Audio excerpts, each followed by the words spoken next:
2. 1. L'histoire de Dieu, du monde et de toi. 3. Dieu est l'union de trois personnes liées par l'amour. Au commencement, ils étaient trois, le Père, le Fils et le Saint-Esprit. Non pas trois dieux différents, mais un Dieu, union indissoluble de trois, une triunité ou trinité. La Trinité n'est pas un problème de maths ou une ancienne énigme. C'est la bonne nouvelle que Dieu est amour. Depuis toujours, le Père a aimé son Fils dans l'unité de l'Esprit. Comment pouvons-nous nous représenter cela ? En fait, le Fils de Dieu est l'image de Dieu. Il nous donne accès à la vie de Dieu. Ainsi, considérons par exemple la scène du baptême du Fils de Dieu. Nous y voyons le Saint-Esprit descendre sur lui, tandis que le Père déclare « Tu es mon enfant bien-aimé, tu fais toute ma joie ». Cette scène est un aperçu de la vie éternelle de Dieu. Le Père a toujours aimé son Fils avec la joie du Saint-Esprit. Mais cet amour était trop beau pour qu'il le garde pour eux. Le Dieu d'amour souhaitait le partager. Ainsi, le Père a fait un monde au travers de son Fils et par son Saint-Esprit, car il veut que des milliards d'enfants rejoignent sa famille. Toi et moi avons été créés pour entendre cette déclaration. Tu es mon enfant bien-aimé, tu fais toute ma joie. Le sens de la vie, c'est de trouver notre place avec eux. 2. L'histoire du monde est l'histoire de deux hommes. Dieu a placé un homme, Adam, à la tête de l'humanité pour qu'il la bénisse et prenne soin d'elle. Mais Adam se détourna de Dieu, se replia sur lui-même et plongea le monde dans la mort et la malédiction. L'humanité fut déchue de la grâce. Maintenant, nous partageons tous cette humanité brisée et nous ressentons les effets de sa malédiction. La race humaine est comme un sapin de Noël qui a été abattu et arraché de sa terre naturelle. On peut se déguiser avec des décorations fantaisistes, on peut effectuer toutes sortes de bonnes actions. Mais nous périssons. Nous n'avons aucune vie spirituelle en nous et nous nous dirigeons vers notre perte. La race d'Adam est sous la condamnation de Dieu. Dieu a prononcé un non définitif à ce mode de vie parce qu'il veut quelque chose de très différent pour nous. Il veut que nous trouvions tous la vraie vie dans un second Adam. Jésus-Christ. Le Fils est venu sur terre en devenant un simple homme et fut nommé Jésus. Il est entré dans notre monde brisé et a pris en charge notre cause perdue. Comme un champion qui gagne la course pour nous, Jésus prit place dans nos chaussures et vécut la vie parfaite que nous ne pourrions jamais vivre. Puis, sur la croix, il mourut d'une mort maudite, mort qui devait être la nôtre. Mais en faisant cela, il prit la nature maudite d'Adam et l'anéantit. En effet, 3 jours plus tard, il revint à la vie, avec une vie vraiment nouvelle, là où il n'y a ni mort ni malédiction. Il nous invite maintenant à entrer dans sa vie et dans sa famille. 1. Tu fais un avec Adam. Feras-tu un avec Jésus ? Par notre naissance, nous faisons un avec Adam. On dit bien tel père, tel fils. C'est pourquoi nous partageons aussi sa nature égoïste, sa mort et sa malédiction. Unis à Adam, nous n'avons pas de vie en nous-mêmes et aucun espoir pour l'avenir. Mais Jésus vient pour offrir une incroyable union avec lui.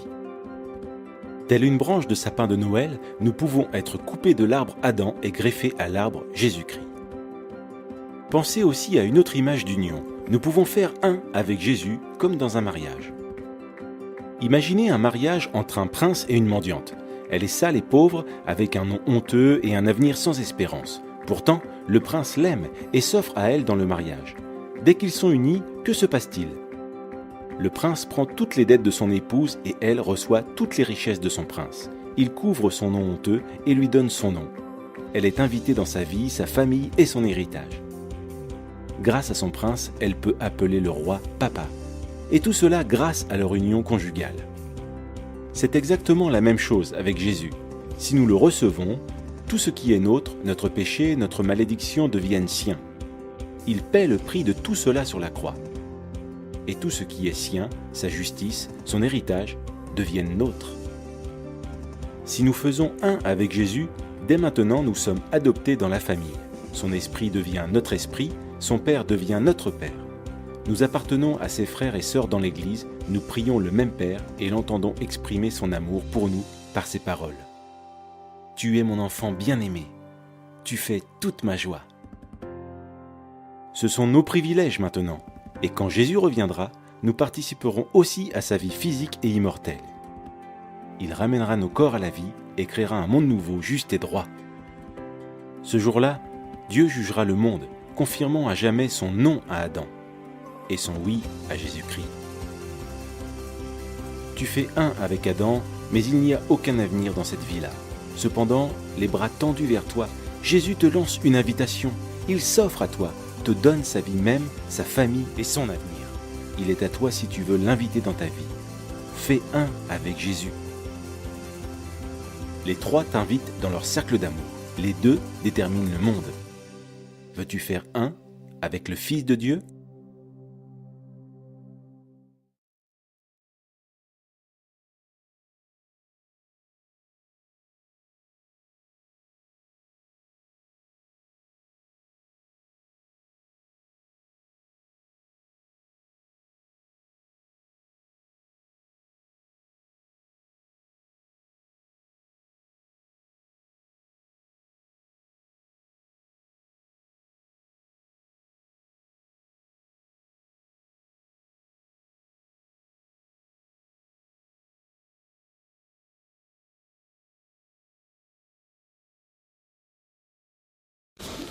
Bonjour à chacune, salam alaikum. C'est un jour férié, on le sent. Les gens arrivent au compte-gouttes, mais nous allons sans plus tarder commencer. Je voudrais vraiment souhaiter la bienvenue vraiment à chacune d'entre vous, dans le cadre un petit peu de ces débats, de ces conférences que nous organisons maintenant depuis quelques années. Le dernier en date, nous avions eu la joie, le privilège d'avoir Karim El-Hanafi, Abdallah, Guillaume et l'excellent, le talentueux, le phénomène Morgan Priest. Aujourd'hui, nous sommes sur une autre thématique, puisque cette thématique, elle est très importante dans le cadre du dialogue interreligieux. Quand on parle de dialogue interreligieux aujourd'hui, ça ne veut pas dire que nous allons nous mettre d'accord sur les choses sur lesquelles nous sommes d'accord, sinon ça ne sert à rien. On n'est pas en rupture, mais on a un petit peu dépassé ce dialogue aujourd'hui en nous mettant d'accord plutôt sur les choses sur lesquelles on ne sera peut-être jamais d'accord afin de nous mettre d'accord. Un grand merci à tout le collectif Al-Hanafi pour, je dirais, cette mobilisation. Pour Karim Romain qui peut se lever, parce qu'il est discret dans la salle. Karim peut te lever. Il nous vient tout droit de Belgique, là. Ça fait plaisir, Karim. On est content en tout cas que tu sois là. Pour ceux et celles qui sont ici peut-être pour la première fois, on voudrait juste vous donner quelques recommandations qui sont très très importantes. Lorsque les orateurs interviendront, on ne veut aucune réaction dans la salle. D'accord ? On n'est pas place de la République. C'est un colloque, c'est une conférence, débat. Nous avons des orateurs qui sont ici pris, dont la discipline excelle, puisqu'ils s'exercent à ce type de débat maintenant depuis quelques années. Donc, par contre, il vous sera donné, je dirais, l'occasion de pouvoir intervenir à l'issue de leurs différentes interventions vers 17h, puisqu'à 17h, nous allons marquer une pause. Nous avons nos chères sœurs musulmanes qui nous ont préparé de somptueux gâteaux, donc qui vont être distribués à la fin, et un thé à la menthe fraîche d'origine marocaine qui vous sera servi. Donc, on est vraiment très heureux de vous recevoir. Donc on partagera un moment convivial où les chrétiens et les musulmans pourront échanger entre eux, mais à 17h il y aura juste la salat, donc pour nos frères et amis musulmans. Donc Abdallah vous donnera la recommandation, puisque c'est ici une église évangélique qui nous je dirais reçoit par respect pour le pasteur, donc la prière se fera normalement à l'extérieur et pas ici, je tiens à le préciser. Donc, s'il vous plaît, aucune réaction dans le public pour ceux et celles qui viennent peut-être pour la première fois. Donc, ça ne sera pas du tout toléré. Donc, on est vraiment ferme et exigeant sur cette recommandation-là. Et si vous avez des portables, s'il vous plaît, merci de les éteindre, mais complètement, si vraiment cette conférence vous intéresse, à moins que votre épouse soit enceinte et qu'elle tarde à accoucher. Donc, à ce moment-là, mettez au moins sur vibreur, en tout cas, votre téléphone. Voilà, cet ensemble de recommandations personnelles qu'on veut vraiment vous donner, sachant que la thématique maintenant de cette conférence tourne autour de ce sujet qui est précis. Donc ne faites pas du hors-piste, et quand je dis ne faites pas du hors-piste, je m'adresse aux 4 orateurs qui sont ici présents. Donc le thème du débat, c'est comment obtient-on le salut, thème qui est toujours d'actualité, ou peut-être pour vous dire, mais simplement, quelle est la théologie du salut, finalement dans l'islam et dans le christianisme. Cette question du salut, elle nous fâche, elle nous divise. Cette question du salut, elle est très importante aujourd'hui dans la théologie musulmane comme dans la théologie chrétienne. Et cette dispute théologique ne va pas se faire sans affrontement, sans, je dirais, querelle, mais tout se fera bien sûr dans l'amour et sans aucune animosité. Tout simplement, la plupart des débatteurs qui sont là se feront le plaisir et la joie de pouvoir argumenter, défendre un petit peu leurs convictions, je dirais avec vérité, mais aussi avec beaucoup d'amour et beaucoup de respect. Donc on va partir un petit peu sur ce cadrage de cet après-midi. Nous aurons 12 minutes d'intervention avec nos amis chrétiens et 12 minutes d'intervention avec nos amis musulmans. Suite à cela, donc, il y aura un petit match de ping-pong, un peu de tennis de table, puisque nous écoutons aussi le public qui nous a recommandé que parfois c'était un petit peu lassant et que le temps était trop long dans les interventions quand les intervenants chacun avait 15 ou 20 minutes. Donc il y aura 8 minutes donc, d'intervention, donc pendant 5 fois de la partie chrétienne qui sera alternée avec la partie musulmane. Ce qui fait 4 minutes pour chacun. 4 minutes pour chacun et donc 8 temps donc de 8 minutes. Donc 5 fois 8, ça fait combien l'autre fille? Cacahuètes. Donc c'est exactement ça. Donc 2 fois 40 plus 2 fois 12, donc 24 minutes. Et j'espère qu'on arrivera, Inch'Allah, donc environ à 17h. Est-ce que ça va? Ça se voit. L'impression que vous êtes tous diabétiques. Est-ce que ça va? Très bien, ça fait plaisir. Donc sans plus tarder, donc le temps est compté. Je laisse toute la place avant aussi peut-être à l'autre fille pour une petite recommandation. Tu veux peut-être dire quelque chose, l'autre fille? Bien sûr. Donc, bonjour à tout le monde. Bon bah, Saïd il a fait un peu le policier, hein. Il vous a un peu réveillé la raison, hein. Comme ça que personne ne va bouger. Bon nous, moi maintenant ce que je vais faire c'est qu'on va essayer un peu aussi de réveiller toutes les émotions. Il faut savoir ici, on est tous venus ici un jour férié. On a sacrifié un moment où malheureusement c'est très rare un jour férié, c'est très rare où on se repose de nos jours. Ça. Et vous avez fait l'effort aujourd'hui de vous déplacer, de venir jusqu'ici, et ça c'est pas pour rien. Donc moi ce que j'aimerais vous dire c'est que je pense qu'on a tous été déçus par des êtres chers, des fois nos pères, nos mères, par nos amis proches. Et aujourd'hui si on est là c'est qu'on recherche une personne qui va pas nous décevoir. Et la chose, la personne en elle-même, c'est Dieu. Si on vient ici, on veut chercher Allah, Dieu, parce qu'on sait que la seule personne qui ne veut pas nous décevoir, c'est bien Dieu. Amen. Donc, aujourd'hui, je vais vous demander une chose, de ranger 3 choses dans votre poche. C'est la fierté, l'orgueil et l'ego. Parce que ces 3 choses-là, on a eu assez de mal avec ces choses-là dans notre vie. Donc on va, tous ensemble, on va prendre 1 heure, on va les mettre tous dans notre poche. Et on va bien écouter. Parce que s'il y a ces 3 choses-là, croyez-moi, l'ego va vous aveugler, la fierté va vous rendre sourd, et j'en passe.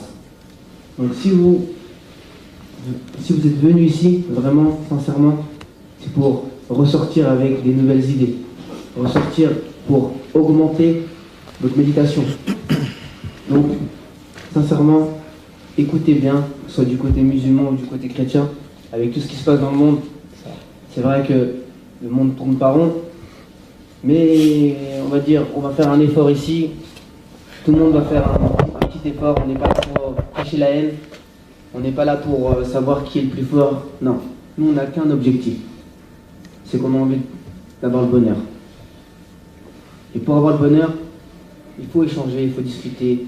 C'est bien. Donc, vraiment, je répète, ranger la fierté, l'ego, c'est important. Voilà. Merci Lotfi pour cette introduction.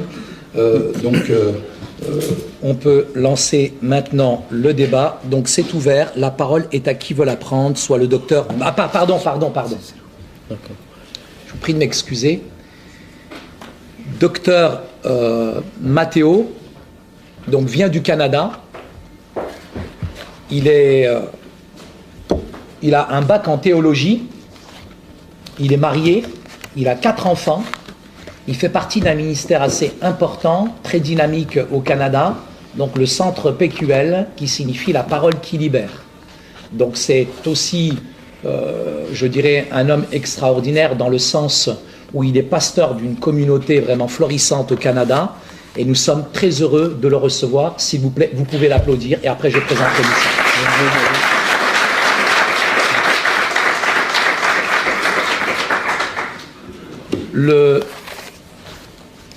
Le deuxième orateur, donc c'est le Papa Moussa, que certains connaissent. Papa Moussa est d'origine ivoirienne, donc c'est quelqu'un que j'ai rencontré en Côte d'Ivoire, qui m'a reçu là-bas sur place à Abidjan. On a eu l'occasion de travailler ensemble, de faire quelques conférences. J'apprécie énormément sa sagesse, son amour. Il est le responsable du ministère La Bonne Voie. Son épouse s'appelle Meimouna. Et Papa Moussa, tu es aussi pasteur, donc tu viens d'un arrière-plan musulman, et nous sommes aussi vraiment très heureux, sache-le ici, tu n'as que des frères et sœurs, que des bien-aimés, qui t'aiment et qui te respectent, et tu es le bienvenu ici, et tu as toute la place, on peut l'applaudir s'il vous plaît.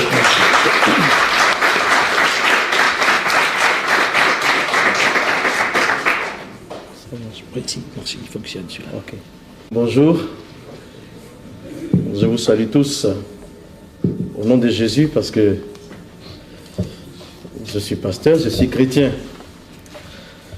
Donc, je veux aussi remercier Saïd pour cette invitation. Saïd, c'est vraiment mon frère. On ne peut pas refuser quelque chose de lui. Merci. Il est vraiment gentil, il est bien. Il fait du mal à personne. Puis saluer aussi les 2 frères qui sont là-bas. Que Dieu bénisse tout le monde. Bon, le sujet il est très important. Le salut. Pour moi, c'est la base de la foi chrétienne. Le salut, c'est d'abord la salvation. C'est santé. Ça veut dire la santé. Dans le latin, ça me donne santé. Salvation. C'est-à-dire prendre quelqu'un d'un bord et l'amener au bon port. Prendre quelqu'un sur la terre et l'amener au ciel. Mais je prends par ce passage de la Bible, l'Ecclésiaste, le chapitre 7, verset 20. Il n'y a sur terre point d'homme qui fasse le bien et qui ne pêche point. Là, la parole de Dieu, pour moi la Bible c'est la parole de Dieu, me dit qu'il n'y a personne sur la terre qui ne fasse du bien. Donc tous pêchent. Alors, si tout le monde pêche, il faut bien qu'on entre au paradis. Nul n'est candidat pour l'enfer. La Bible continue pour dire, Romains 3, 23, tous sont péchés et sont privés de la gloire de Dieu. Péché et privé de la gloire de Dieu. Il n'y a personne sur la terre qui n'a jamais péché. Et le salaire du péché, c'est la mort, mais le don gratuit que Dieu fait pour la salvation, c'est en Jésus-Christ. Bon, l'Épître aux Hébreux, au chapitre 9, verset 27, il dit, il est réservé aux hommes de mourir une seule fois, après quoi vient le jugement. Alors, si le pécheur se tient au jugement, il est déjà condamné. Il faut bien que son péché soit enlevé. Et chez nous ici, dans la Bible, et ma foi chrétienne, la base, c'est que celui qui peut enlever le péché, c'est Jésus. Il est la parole de Dieu qui a pris une forme humaine. Pourquoi? Dans le but de nous racheter de la vaine vie que nous avons menée depuis notre naissance. C'est par amour que Dieu, une partie de Dieu prend la forme humaine. Jésus est la parole qui devient un être humain. Mais pourquoi donc il est venu sur la terre? Pourquoi Dieu va dépêcher une partie de lui, sa parole sur la terre? C'est juste par amour pour les humains qui sont tous pécheurs. En fait, Dieu n'a pas créé l'enfer pour les hommes, il l'a créé pour le diable. Mais ceux qui vont le suivre, c'est eux qui vont... Alors, Dieu envoie sa parole vient en forme de Jésus, c'est-à-dire sauveur. Il vient dans le but de nous racheter. Alors, il se sacrifie lui-même. À la fois, Jésus est le sacrifice et le sacrificateur, parce qu'il était le souverain sacrificateur, et en même temps, il s'est fait le sacrifice pour pouvoir expier les péchés des gens. Il n'a jamais péché. C'est lui qui peut nous prendre ici, sur la terre. Il nous dit, lui-même le dit, Jean 5, 24, en vérité, je vous le dis, celui qui écoute ma parole et qui croit à celui qui m'a envoyé, il a la vie éternelle, il ne vient point en jugement, et il est passé de la mort à la vie. Il enlève tout le doute. Là. C'est de la bouche de Jésus que cela est sorti, et Jésus n'a jamais menti, il n'a jamais péché. Donc c'est pour ça que il dit aussi, moi, je suis le chemin, la vérité et la vie. Personne n'arrive au Père s'il ne passe par moi. Il dit que c'est lui qui est le seul chemin pour le ciel. Et donc, moi, personnellement, j'ai donné ma vie à Jésus parce que ce doute est enlevé.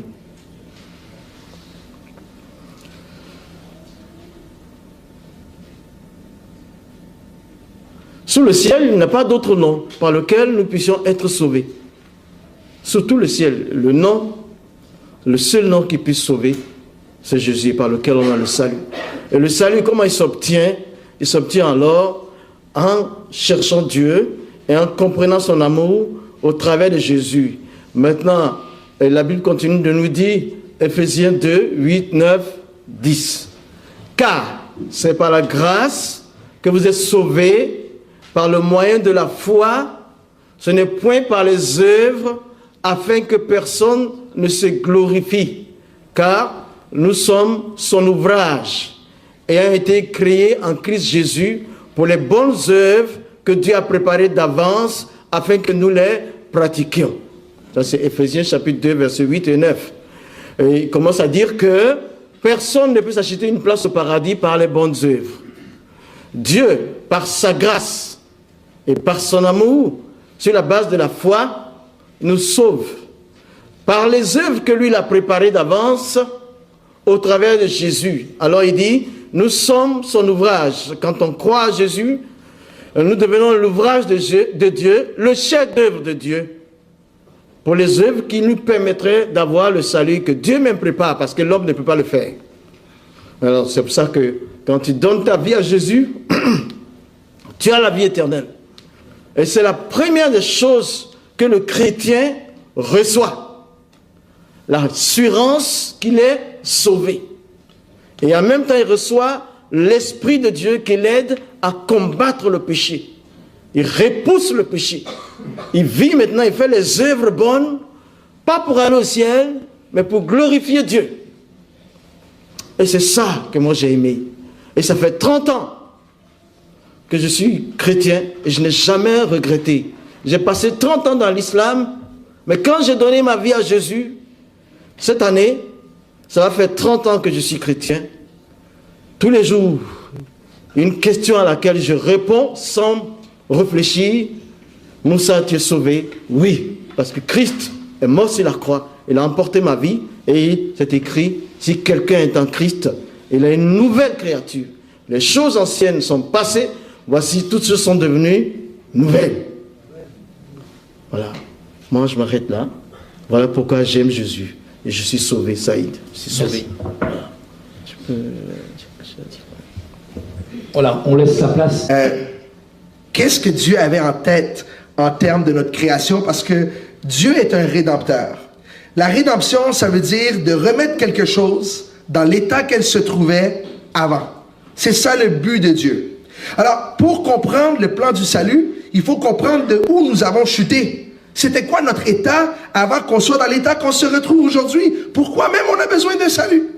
Et la manière qu'on comprend ça, c'est parce que quand Dieu a créé l'homme, Il n'a pas fait la même chose avec l'homme qu'il a fait avec tout le reste. Quand Dieu créa le soleil, quand Dieu a créé la lumière, Dieu parlait. Mais quand c'est venu à l'homme, Dieu a fait quelque chose de complètement différent.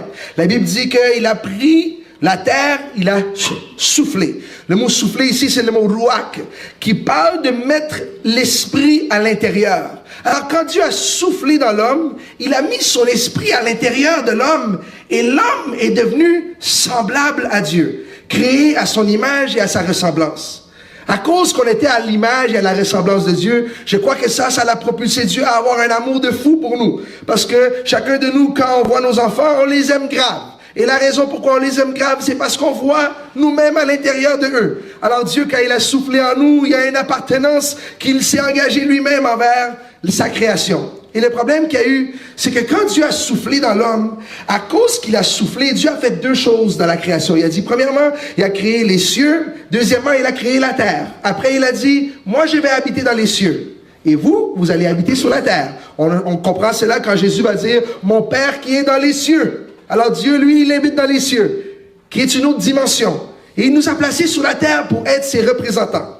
Quand nous étions ses représentants, la gloire de Dieu nous habitait en telle sorte que toute la création reconnaissait notre dignité, reconnaissait notre capacité pour régner sur la terre. Toute la création reconnaissait que cette terre-là, c'était à nous. Mais malheureusement, quand l'homme a péché, Dieu avait dit à l'homme, il a dit, si vous pouvez manger de tous les arbres, mais si tu manges de l'arbre de la connaissance du bien et du mal, vous allez certainement mourir. Quand l'homme a mangé de cet arbre, il a déclaré l'indépendance à Dieu. Et l'homme a été soumis à l'esprit de la mort. À cause de cela, tout ce qui est sur cette planète-là est en train de mourir. Il n'y a personne qui va vivre à jamais parce que l'homme a été assujetti à l'esprit de la mort par l'entremise du péché. Et donc, à cause de ça, quand la mort est venue et il a pris le dessus sur nous, la première chose qui est arrivée, c'est que l'esprit que Dieu avait soufflé à l'intérieur de nous, il nous a quittés. Et Dieu a l'intention de nous remettre dans l'état qu'on se trouvait avant la chute. Donc, quand l'Esprit de Dieu maintenant nous a quittés, Dieu a fait une promesse.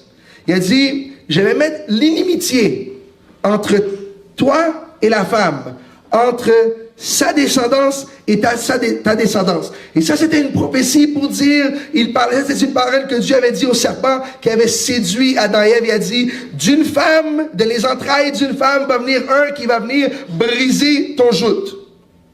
Par la suite, on a l'histoire, parce que la Bible, c'est une révélation progressive de Dieu. Donc, pendant qu'on avance dans l'histoire, à un moment donné, Dieu va faire une alliance avec un homme spécial. Il va faire une alliance avec un homme qui s'appelle Abraham.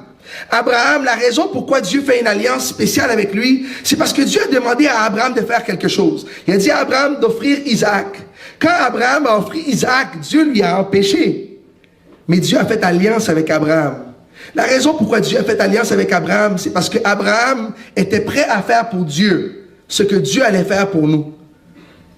Dieu allait donner son fils. Mais Dieu a retenu Abraham. Mais il a fait une alliance avec lui.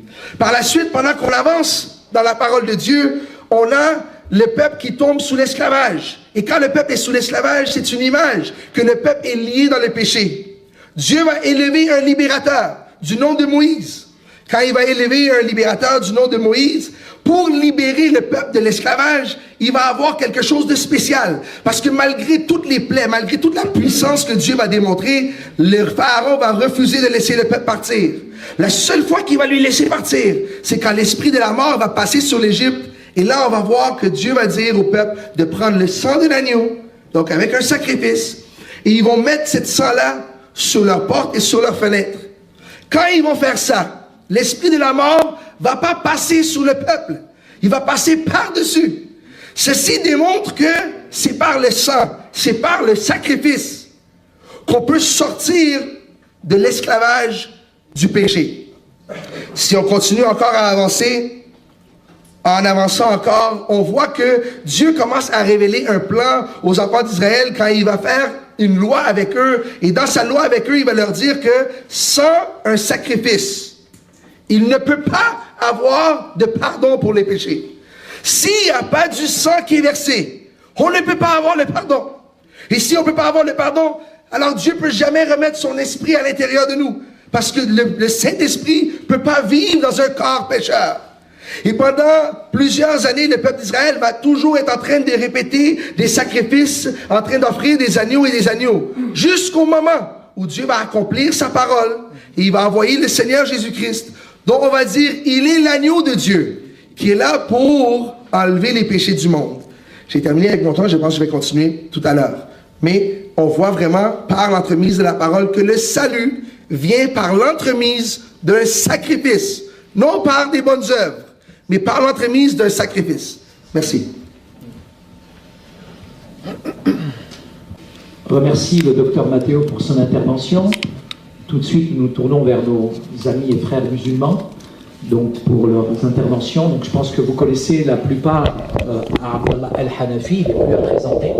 Il fait partie du collectif, mais nous avons un nouveau visage. Je vous mets quand même familier, donc c'est notre frère Ismaël qui est ici présent, et ça me fait vraiment plaisir, je vous le dis, il est du collectif que vous aussi, puissiez en tout cas intervenir ensemble, Abdallah et Ismaël. Dans le collectif, il y a quand même des forces vives, il y a un potentiel, et je suis vraiment très très content. On peut applaudir en même temps Ismaël et Abdallah. Merci, et à vous la parole.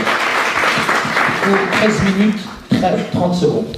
بسم الله الرحمن الرحيم إن الحمد لله نحمده ونستعينه ونستغفره ونعوذ بالله من شرور أنفسنا ومن سيئات أعمالنا من يهده الله فلا مضل له ومن يضلل فلا هادي له وأشهد أن لا إله إلا الله وحده لا شريك له وأشهد أن محمدا عبده ورسوله ثم أما بعد السلام عليكم ورحمة الله وبركاته.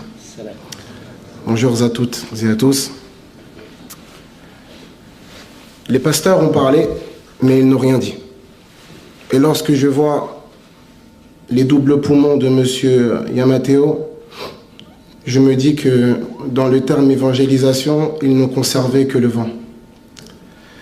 Donc heureux, ravi et honoré d'enfin rencontrer M. Koné, célèbre et illustre imam pendant plusieurs années, un modèle de piété et de science qui a donc quitté l'islam après des recherches approfondies sur lesquelles nous reviendrons, Inch'Allah, car Allah dit dans le Coran, dans la sourate 27, قال سننظر أصدقت أم كنت من الكاذبين.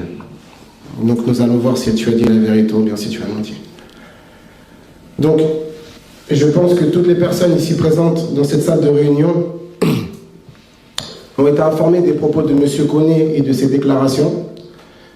Déclarations qui ont suscité, certes, beaucoup d'émotions, beaucoup d'admiration dans la communauté chrétienne et dans ses institutions.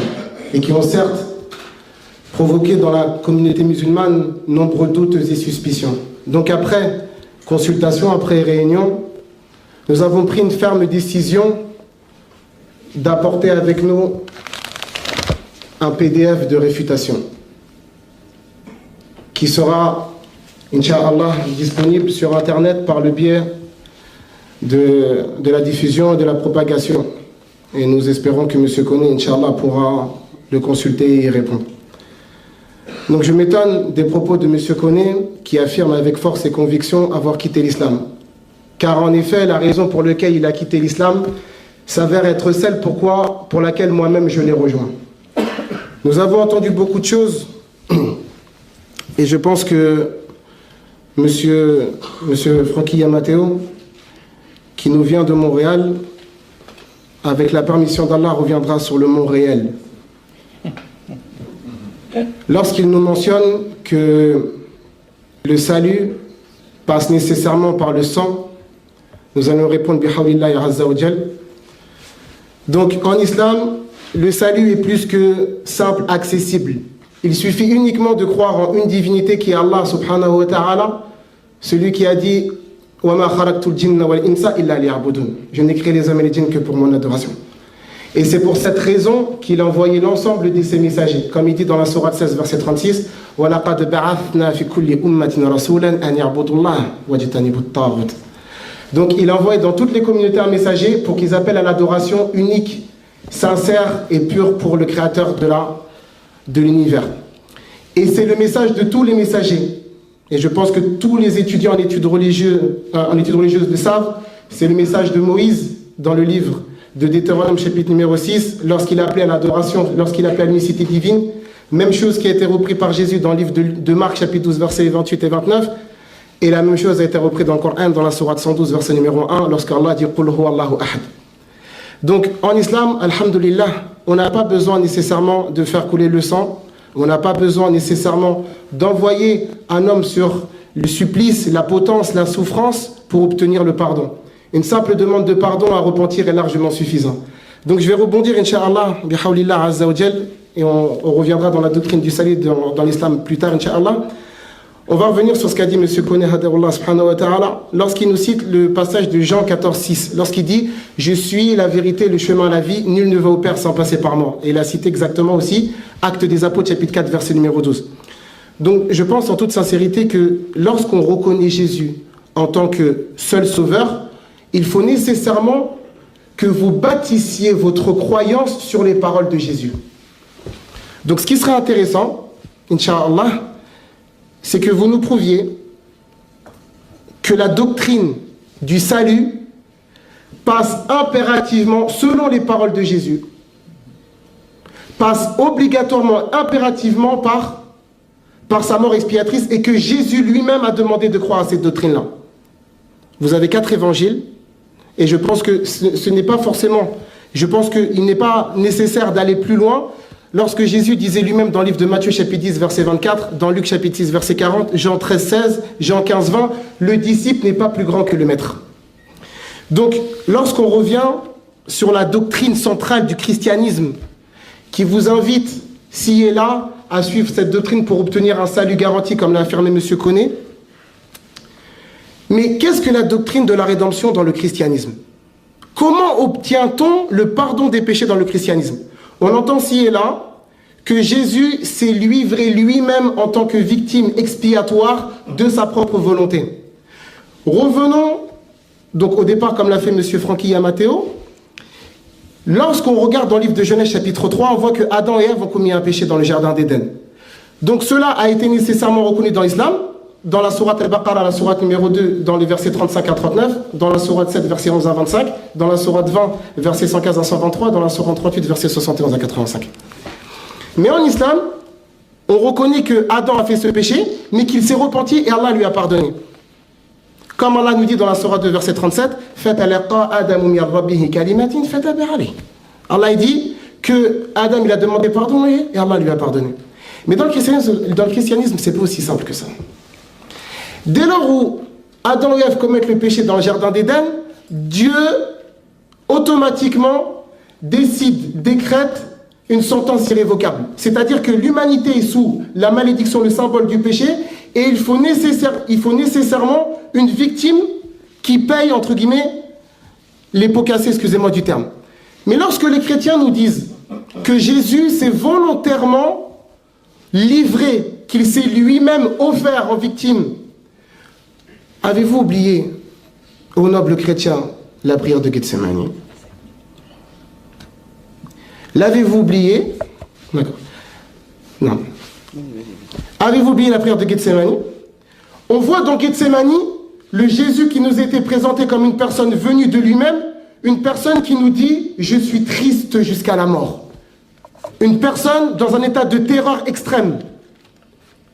On voit une personne qui s'agenouille devant son Créateur. Une personne qui se prosterne devant son Créateur. Matthieu chapitre 26, verset numéro 39. Non. Jésus qui se prosterne et s'agenouille, qui transpire des gouttes de sueur semblables à des grumeaux de sang, qui invoque son Père à multiples reprises et qui lui demande s'il est possible de ne pas passer par cette étape-là, car lui-même ne voulait pas mourir. Donc lorsque on nous dit que Jésus s'est volontairement livré à la mort, deux choses, une. Lorsque Jésus ne voulait pas, c'est-à-dire qu'il a été contraint à la mort, parce qu'il y a des personnes dans la salle qui nous ont dit, oui mais Jésus a dit, non pas ta volonté, non pas ma volonté, mais ta volonté. À partir de ce moment-là, c'est comme si une personne vous dit, par exemple, vous lui proposez un service, vous lui dites, est-ce que tu peux aller m'acheter cela? Il dit non, mais si tu veux, j'irai. C'est-à-dire, il est parti pour vous satisfaire, mais il est parti à contre-cœur.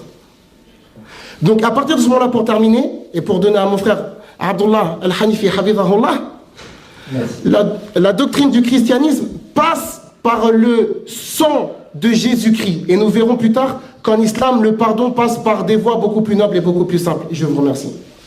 Merci beaucoup, Ismaël. Toute la place à la parole. Un grand merci.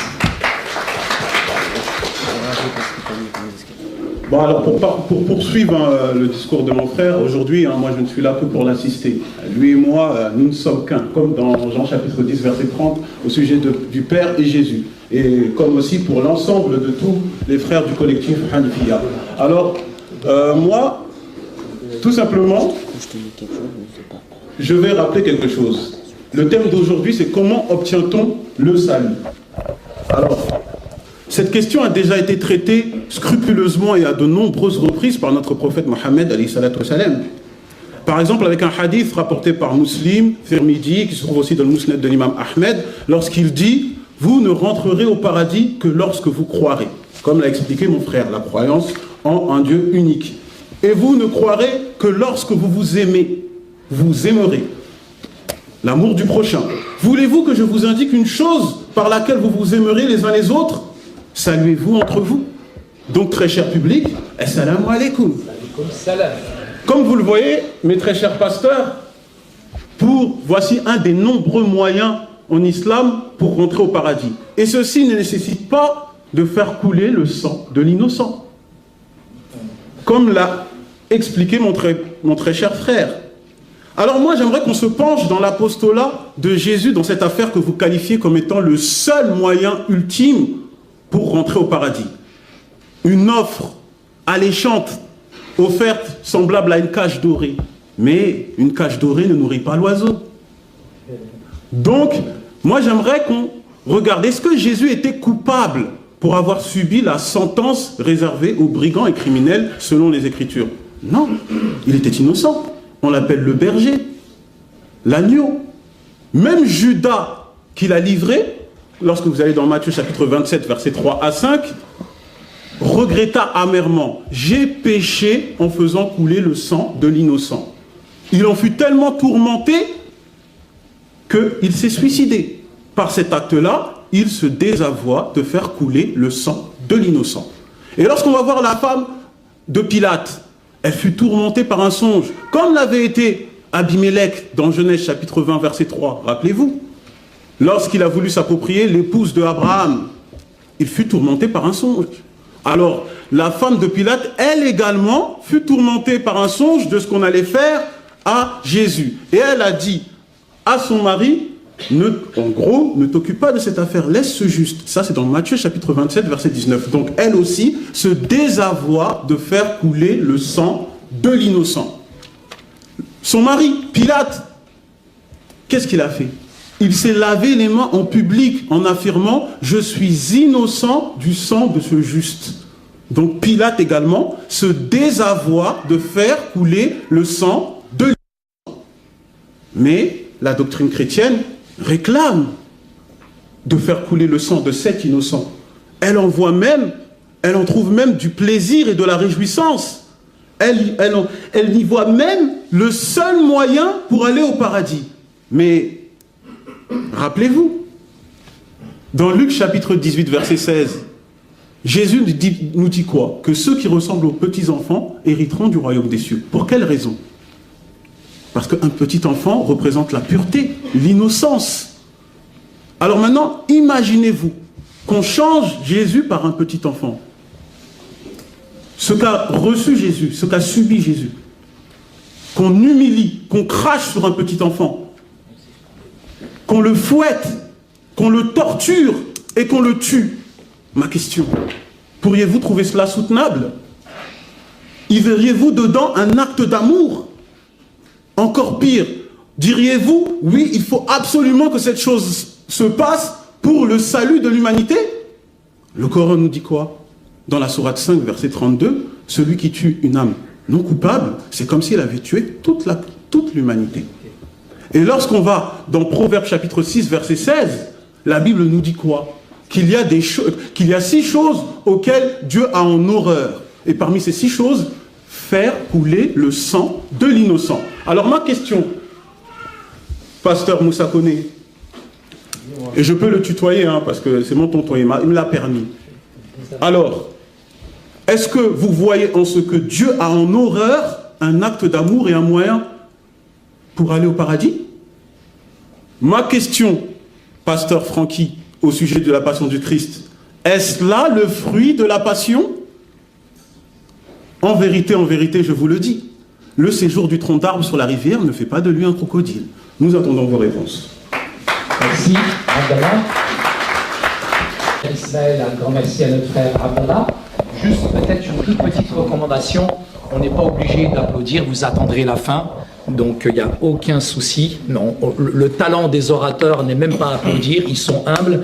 Peut-être une recommandation, comme tu l'as suggéré, effectivement, Abdallah, c'est que le tutoiement sur cette plateforme est complètement légalisé, puisque je vous ai permis de vous tutoyer et nous avons un grand respect les uns pour les autres. Juste une réaction maintenant qui est très très importante. Vous avez chacun 5 fois 8 minutes. Dans ces 8 minutes, merci de vous partager le temps. Je serai très exigeant, donc merci de ne pas dépasser. Soit vous prenez 4 minutes et vous laissez les 4 minutes à votre collègue, soit vous prenez 6, mais vous lui en laissez 2. Je ne vous donnerai pas plus de temps que cela. Vous avez 4 minutes, donc je vous mets le temps sous vos yeux. Un grand merci. La partie d'intervention est à nos amis chrétiens maintenant. Alors, comme on parlait, Dieu désire notre rédemption. Et donc, il va mettre en place un système pour nous montrer quelle était son intention et de quelle manière il veut nous sauver. Et ça, c'est pas quelque chose qui se passe à la croix seulement. Dieu met en mouvement le plan dès le livre de Exode. Quand le peuple de Dieu va se rendre en Exode au mont Sinaï, Dieu va parler avec Moïse et dire à Moïse, Moïse, monte sur la montagne.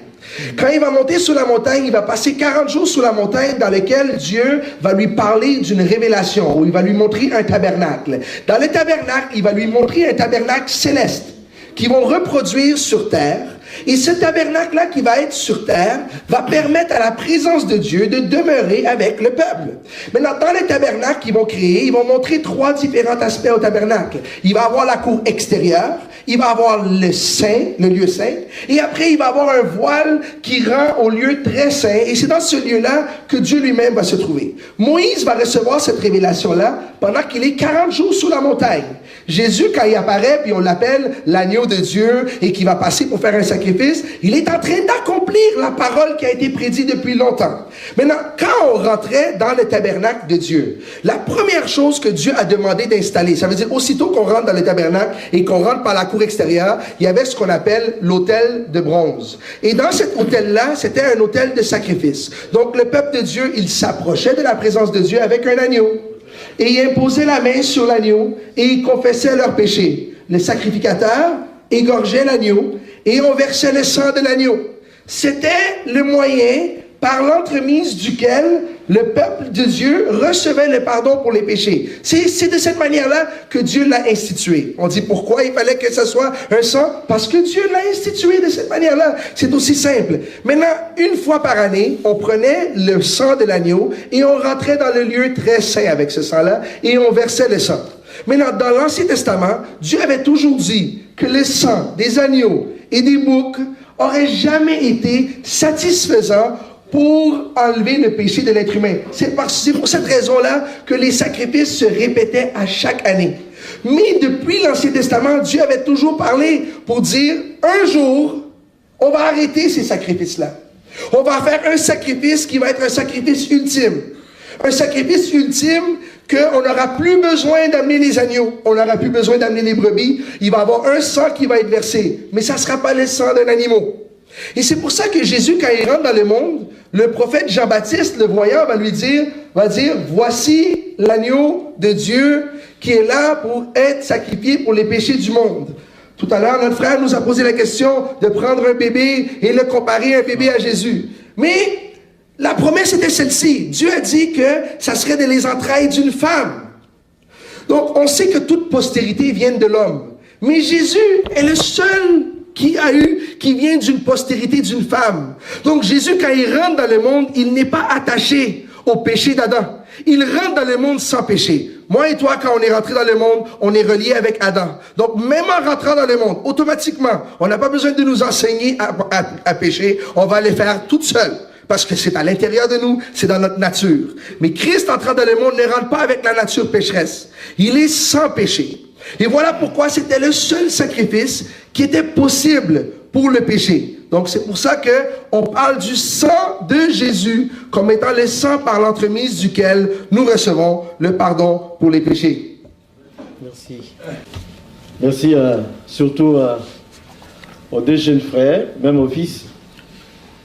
Bon, Yannick qui a commencé, il n'est pas directement rentré dans le vif du sujet. J'étais son sujet, mais je ne suis pas aussi célèbre pour être ton sujet, mon cher frère et fils. Moi, je suis Moussa Koné. Je suis resté... Ils sont des spécialistes de religion. Moi, je n'étais pas spécialiste de religion. J'étais tout simplement musulman. Hein, c'était clair. J'étais musulman, je n'ai jamais su un jour que je serais chrétien. Donc, je n'avais pas de comparaison à faire. J'étais sincère. J'ai été musulman 30 ans. Depuis l'âge de 5 ans, mon père m'a dit 3 ans. Il m'a dit, tu es musulman, ton Dieu c'est Allah Ta'ala, ton prophète c'est Muhammad sallallahu alayhi wa sallam. 3 ans, il m'a dit ça 5 fois par semaine. Et quand j'ai eu 5 ans, il m'a dit, tu es musulman, ton Dieu c'est Allah Ta'ala, Muhammad sallallahu alayhi wa sallam c'est ton prophète, tu seras imam comme ton grand-père, tu seras imam comme tes 12 oncles, tu seras imam comme moi, Ibrahim Koné. Et c'est ainsi que j'ai étudié, sincèrement, sans idée de comparaison comme ils le font aujourd'hui. Ils sont jeunes, ils ont l'esprit frais, ils mémorisent les versets, même hors contexte. C'est pas mon problème. Hein, mon petit? Ah, attends, mais il y a quelque chose. On parle ici de la destinée céleste d'une personne pour l'éternité. C'est pas un jeu de mémorisation, de bébétisation. Je sais pas ce qu'il dit là. C'est très enfantin. Il faut que ce n'est pas une affaire intellectuelle, le ciel.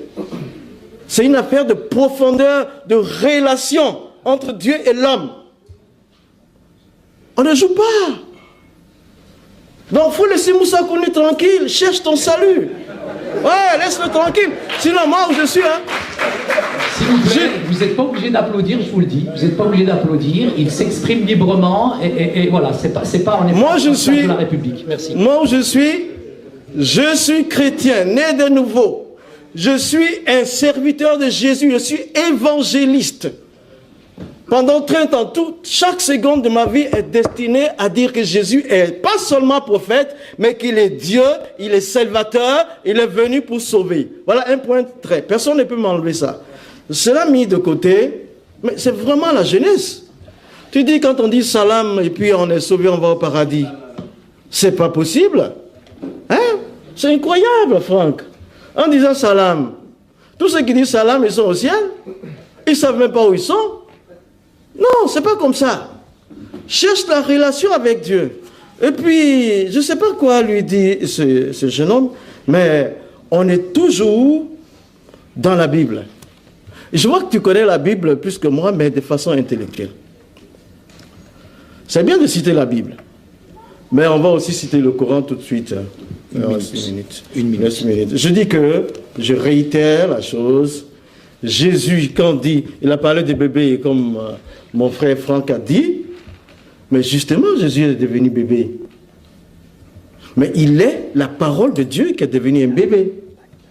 Et pourquoi il est devenu bébé? Pourquoi Jésus, lui-même, il dit dans le Coran, quelle est l'explication du fait que Dieu a pris, ce qu'il dit dans la sourate 19, Dieu nous avons envoyé notre esprit qui a pris une forme humaine devant Marie, il lui a dit, je suis l'envoyé de ton Seigneur, chargé de te donner un enfant saint. Mais pourquoi donc il est devenu un enfant saint? C'est la parole de Dieu qui est devenu un enfant saint. Mais pourquoi? Il est devenu un bébé innocent. La Bible dit que c'est un agneau innocent. Et nul ne peut convaincre Jésus de péché. C'est exprès. 10 secondes. C'est exprès. Celui qui n'a pas fait de péché, c'est celui-là qui peut racheter le pécheur. J'ai fini. Alors aujourd'hui, il y aura un peu de... Attends. C'est normal. Moi, je suis un Africain, je suis chrétien, je suis un Africain, je ne suis pas dans les émotions européennes. Tu vas pas me toucher par la tête. Voilà, si tu vas au dur, on va au dur. Voilà. Mais avec amour, je vous aime. Voilà, mes amis, nous continuons. On continue. Allez-y. après vos propos assez choquants. Par la parole de Jésus, dans Luc 10, tu t'agites pour beaucoup de choses. Calmons-nous, monsieur Koné, gardons notre sang-froid. On est calme. Auriez-vous peur parce que vous nous avez dit que vous étiez apostat, mais dans quelques instants, nous allons découvrir que vous étiez un imposteur. Donc, en réalité, si vous écoutez les propos de M. Koné, qui a dit qu'il était un simple musulman, alors qu'il nous a dit qu'il était imam, mais quand on entend, quand on sent la chaleur de ses propos, je me demande si vous étiez imam ou si simplement vous visitiez le hammam. Alors, on va répondre, Inch'Allah, bihawlillah, parce que Jésus, normalement, avait dit de bénir ceux qui vous persécutent. Or là, je n'ai rien dit, vous vous êtes emportés. Donc moi, par contre, je vais vous répondre par la sourate 41, verset 34. Idfa' billati hiya ahsan. Allah dit, réponds mal par le bien. Et comme Allah dit dans la sourate 28, verset 58, wa idha khatabahumul jahilun qalu salama. Donc, je ne vais pas m'énerver, nous allons rester calmes, Inch'Allah. Mais il a cité... T'as intérêt à être calme, et gentil et courtois. On est beaucoup d'accord. Il a cité Sourate Maryam, qui est l'argument choc qu'il a dit. Sourate Maryam, c'est un argument choc. Ce qu'il va découvrir ici devant la caméra, c'est qu'on va réfuter son argument et on va laisser sous le choc. Ici, Sourate Maryam, et j'aurais tellement aimé l'entendre réciter en arabe, puisqu'il a dit qu'il allait nous réciter les versets. Donc, aujourd'hui, comme vous avez dit dans votre vidéo, qu'ils viennent, comme vous n'avez pas dit musulmans, vous avez dit qu'ils viennent, alhamdoulilah, nous sommes là. Donc ici, dans un passage de Sourate Maryam, quand Allah dit فَأَرْسَلْنَا إِلَيْهَا رُوحَنَا فَتَمَثَّلَ لَهَا بَشَرًا سَوِيًّا. Vous connaissez, c'est bon le verset? Je ne me suis pas trompé. Non, parce que comme il a mémorisé le Coran par cœur, je voudrais savoir si je ne me suis pas trompé. Excellent. Donc, ce qu'il a oublié de dire, et c'est ça qu'Allah a dit dans la sourate 2, verset 85, il dit est-ce que vous croyez une partie du livre et vous rejetez l'autre? Revenez juste 6 versets là-haut, sur la même page. Et justement, lorsque j'écoute vos propos, c'est là que je comprends la parole d'Allah dans Sourate Al-Baqarah.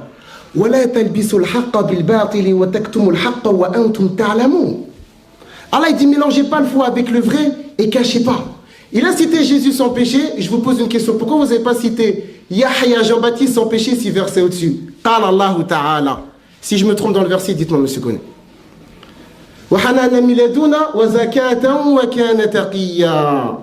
Yahya sans péché. Il n'a jamais dit ça. Bon, si je me suis trompé dans le verset, Inch'Allah, vu qu'il était imam, il va me corriger. Donc, juste pour revenir, je vais revenir, Inch'Allah, combien de temps? Ok. Je vais juste revenir tout à l'heure dans ce qu'il a dit dans le livre de Matthieu, chapitre 7. Parce qu'il a dit qu'il avait l'assurance du salut. Alors, lisons ce que dit Jésus par rapport au salut. D'accord. Donc, Jésus nous dit dans le livre de Matthieu, chapitre 7, verset numéro 21, pour entrer dans le royaume des cieux, il ne suffit pas de me dire Seigneur, Seigneur. Ce qu'il a dit dans Luc, chapitre 6, verset 46. Pourquoi m'appelez-vous Seigneur et ne faites pas ce que je vous dis? Jésus, il dit, il faut accomplir la volonté de mon Père Céleste. À vous de nous prouver si la volonté de Dieu était réellement ce fameux sacrifice qui vous tient tellement à cœur, où vous aimez faire couler le sang de l'innocent. Donc, Jésus nous dit, au jour du jugement, donc le dernier jour, nombreux sont ceux qui me diront, Seigneur, Seigneur, qui appelle Jésus Seigneur, les musulmans ou les chrétiens? Il me semble que c'est les chrétiens. Donc ça veut dire qu'il y a peut-être des personnes parmi vous aujourd'hui, ou d'autres personnes qui, Inch'Allah, verront la vidéo, qui vont appeler Jésus Seigneur, Seigneur, et nous verrons, Inch'Allah, dans le prochain tour, qu'est-ce que Jésus leur répondra. Et je vais laisser toute la parole à mon frère, Habibahullah Ta'ala, Abdullah. Merci.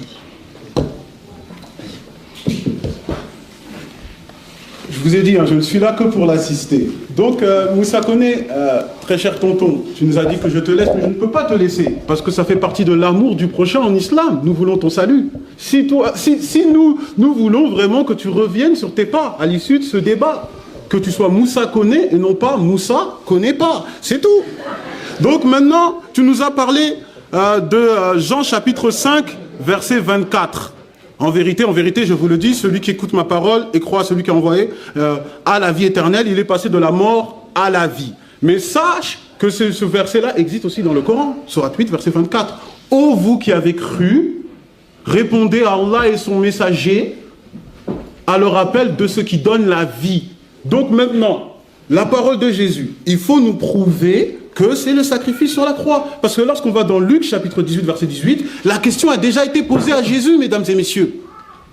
Bon maître, que dois-je faire pour avoir la vie éternelle? Et il n'a pas parlé de rédemption. Il a dit, tu connais les commandements, donc gardez la parole de Jésus. Jean 14, 24, quiconque ne conserve pas ma parole ne m'aime pas. Et non Jésus, vous voulez l'aimer? Bah alors suivez-le, donnez-nous une parole.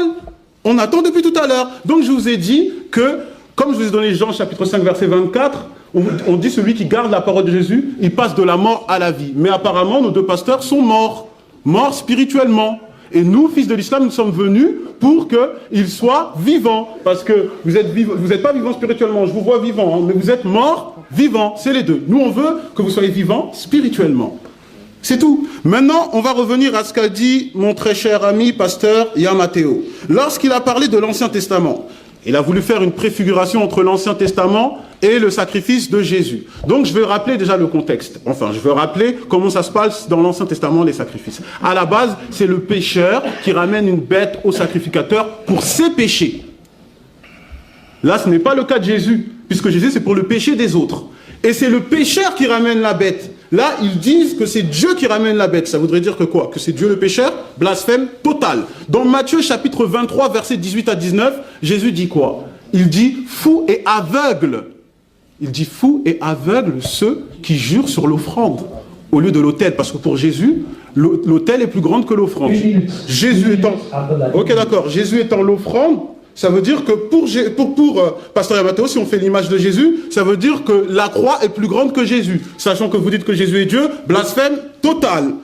On continue encore pour l'Ancien Testament. Lorsque vous nous parlez de... Oui, il y a eu beaucoup de sacrifices. En parlant de Exode 32, vous avez parlé de Moïse. Je vous rappelle que Moïse, justement, est parti demander pardon. Dans Exode chapitre 32, verset 32, il a demandé pour son peuple.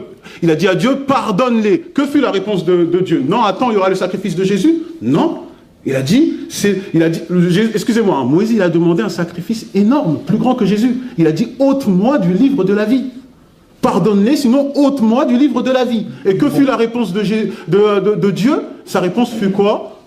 C'est celui qui est injuste que j'ôterai de la vie. Ça veut dire c'est la justice de Dieu. Quelqu'un ne rachète pas les fautes de l'autre. Et je vous renvoie aussi dans Ézéchiel chapitre 33 verset 14 ou dans Ézéchiel chapitre 18. C'est quoi le truc? Le pécheur, c'est l'âme qui pêche, c'est celle qui mourra. Merci Adonai.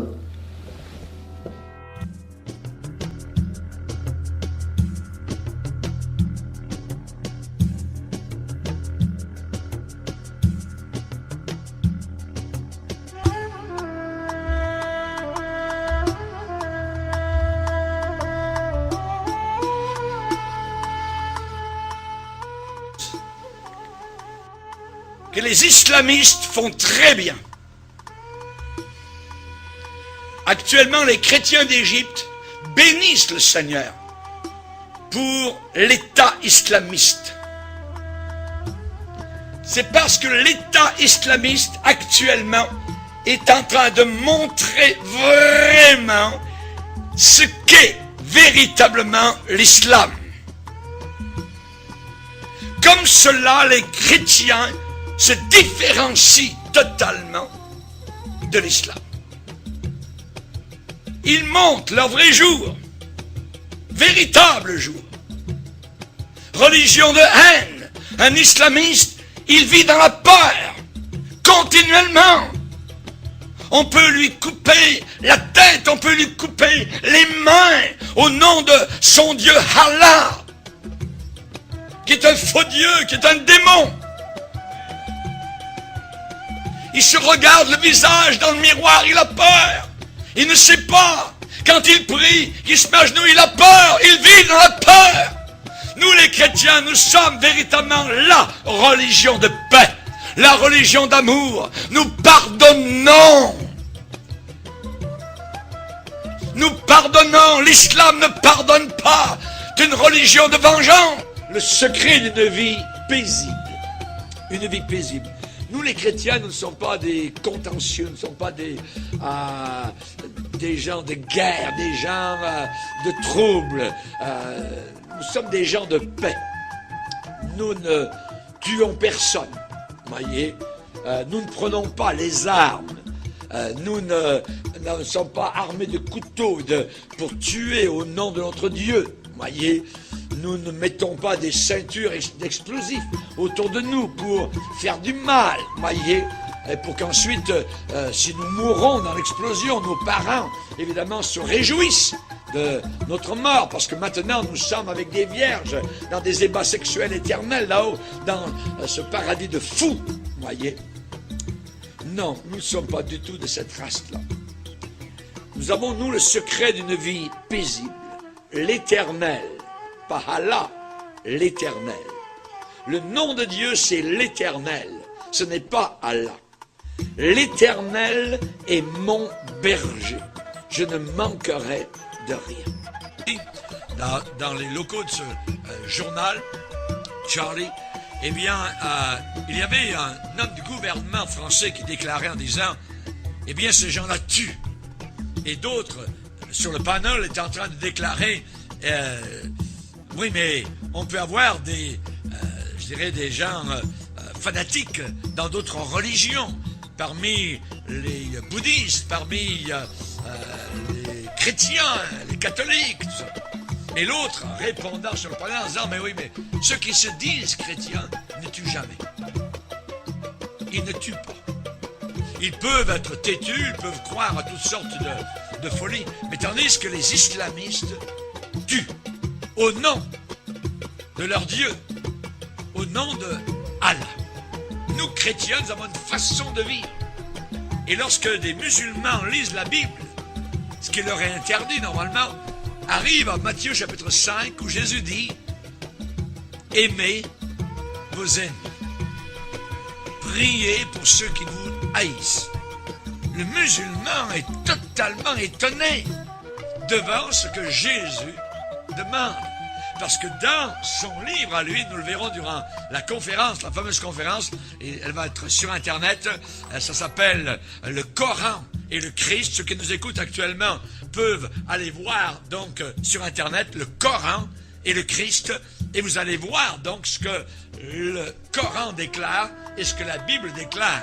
Si vous descendez dans le Coran, vous descendez dans un enfer. Quand vous lisez la Bible, vous prenez une bouteille d'oxygène céleste, de pardon, de libération, voyez. Alors que l'intégrisme islamiste, eh bien, assujettit des peuples entiers sous la férule des démons et de Satan.